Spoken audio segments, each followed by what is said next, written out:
आरती बचपन से ही पढ़ने में बहुत कमज़ोर थी। उसका रंग सांवला था, उसका चेहरा कुछ खास नहीं था और उसके दांत भी अच्छे नहीं थे। स्कूल में बच्चे आरती को अक्सर चिढ़ाते रहते थे क्योंकि उसका चेहरा अच्छा नहीं था। कोई भी आरती का दोस्त बनने के लिए तैयार नहीं था और जब आरती अपने गांव की गलियों से गुजरती थी, बगल में खड़े लोग भी मुंह फेर लेते थे। इससे आरती बहुत दुखी होती थी। वह बहुत छोटी थी, इसीलिए समझ नहीं पा रही थी क्या वास्तव में बात है।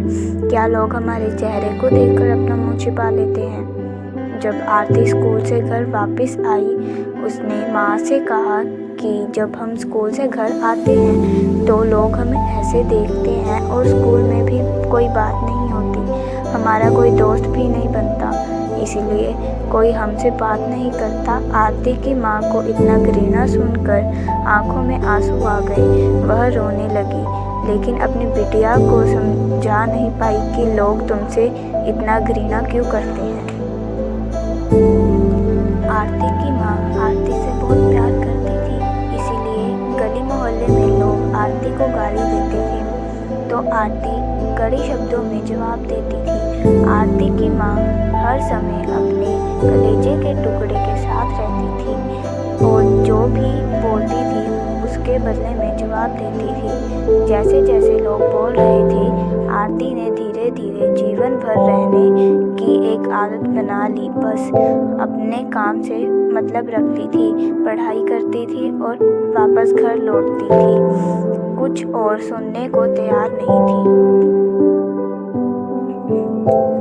आरती बड़ी होने लगी और शादी करने के लायक हो गई। उसके पिता लड़का खोजने के लिए हर गांव में जाने लगे, लेकिन आरती को कोई भी लड़का नहीं मिलता था और वह बिना पसंद किए लौट जाता था।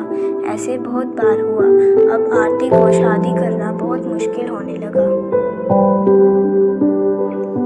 आरती खाना बनाने में बहुत व्यस्त रहती थी। आरती का खाना बनाना बहुत अच्छा था। आरती बहुत सी खाना बनाने की रेसिपी जानती थी। इसके लिए उन्होंने पुस्तकें पढ़ी थी और टीवी पर वीडियो देखे थे। आरती का खाना बहुत स्वादिष्ट और टेस्टी था। उनकी खाना बनाने की कला और स्वादिष्टता की कोई भी तारीफ नहीं करता था। लेकिन एक दिन एक फेमस शेफ़ आया और शेफ़ के साथ 2 टीवी खाना कार्यक्रम वाले थे। उन्होंने आरती को अपने साथ एक एपिसोड बनाने के लिए कहा और आरती अपने माँ के कहने पर मान गई और उस एपिसोड के बाद आरती बहुत फेमस हो गई। उसके पास बहुत सारे खाने के ऑर्डर आने लगे और वो और उसका परिवार खुशी खुशी रहने लगे।